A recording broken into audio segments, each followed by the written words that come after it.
मित्रों, करीब 2 हफ्ते के बाद में एक बार फिर से आपका स्वागत है आपके अपने YouTube चैनल सत्य सनातन में।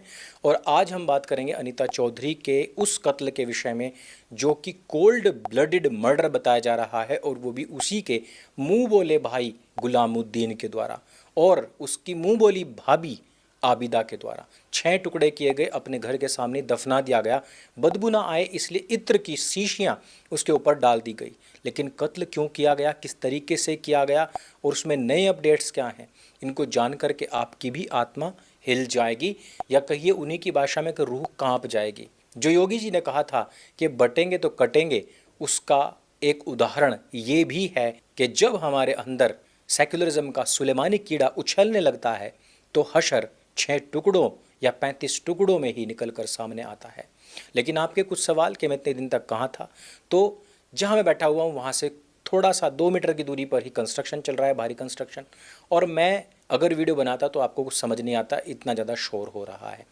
दूसरा कि हमने त्योहारों पर क्या छूट दी थी, क्योंकि त्यौहार तो ख़त्म हो गए, हमने आपको बताया ही नहीं। तो हमने इस पुस्तक को 350 रुपये में कर दिया था, और हमने 1 महीने के अंदर अंदर अपना तीसरा संस्करण ऑलमोस्ट बेच दिया है। सनातन हाट पर पुस्तकें क्यों नहीं हैं? कारण ये था कि जहाँ से वैदिक पुस्तकें निकलती हैं वो लोग छुट्टी पर थे, अजमेर गए हुए थे, और फिर त्योहारों में छुट्टी होती हैं जो कि आपके डिले डेज में काउंट होती हैं। इसलिए हमने वहाँ से पुस्तकें अभी हटाई हुई थी, दोबारा मिल जाएंगी। इंग्लिश वर्जन कब आ रहा है? ऑलमोस्ट कंप्लीट हो चुका है, प्रूफ रीडिंग चल रही है, पेज सेटिंग होते ही इंग्लिश वर्जन बहुत जल्दी आने वाला है। पार्ट 2 कब आएगा? पार्ट 2 लिखा जा रहा है, उसकी डिज़ाइनिंग भी कंप्लीट हो चुकी है, मैं आपसे ज़रूर पूछूंगा। और जनवरी तक ये किताब भी आप लोगों के हाथ में होगी।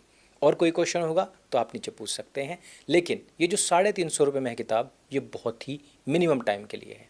चलिए वापस आते हैं अनीता चौधरी जी के विषय में। बातें करनी जरूरी थी क्योंकि हम तकरीबन 2-3 हफ्ते के बाद मिल रहे हैं। अनीता चौधरी एक ब्यूटी पार्लर चलाती थी अपने पति मनमोहन चौधरी के साथ में, जोधपुर के पश्चिमी इलाके में।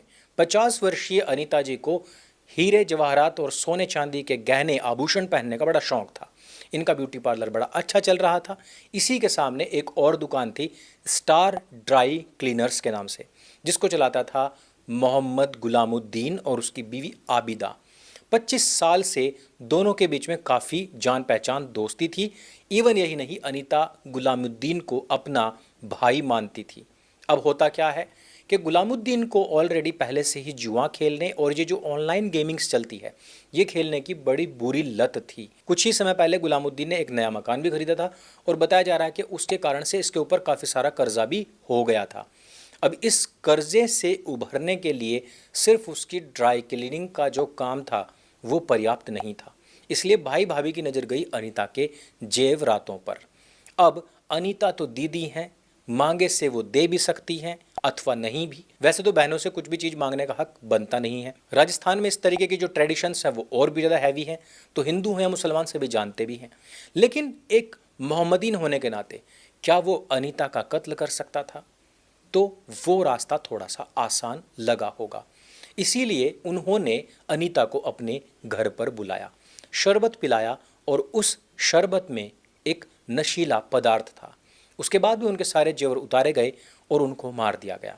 फिर उसकी लाश को ठिकाने लगाने के लिए पहले से ही अपने घर में जो चॉपर्स लाए हुए थे उनसे उनको 6 टुकड़ों में विभक्त किया गया, और सिर को धड़ से पूरी तरह अलग करके ऑलरेडी अपने घर के सामने खुदवाए हुए 10 फीट गहरे गड्ढे में उनको दफन कर दिया गया। और जल्द से जल्द उनका शरीर गल जाए तथा किसी प्रकार की बदबू बाहर ना आए, उसके लिए भी इत्र आदि का बंदोबस्त किया हुआ था। लेकिन यहाँ पर एक पेंच फंस जाता है। एक सीसीटीवी फुटेज सामने आया जिसमें कि अनीता जी उस टैक्सी वाले से बात कर रही हैं जिसमें बैठ कर के वो गई थी। लेकिन उसमें जो कपड़े पहने हुए थे वो, और जब मृतका के कपड़े निकले, वो दोनों के दोनों अलग अलग थे।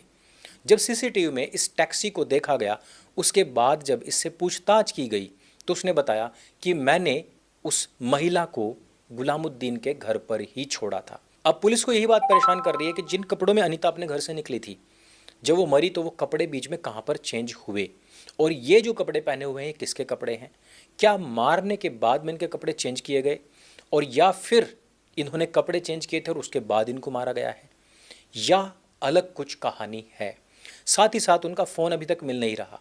एक और चौंकाने वाली बात यह है कि जब से अनीता जी यहाँ पर काम कर रही थी, तब से उन्होंने आज तक भी अपनी गाड़ी की चाबी किसी को नहीं दी थी।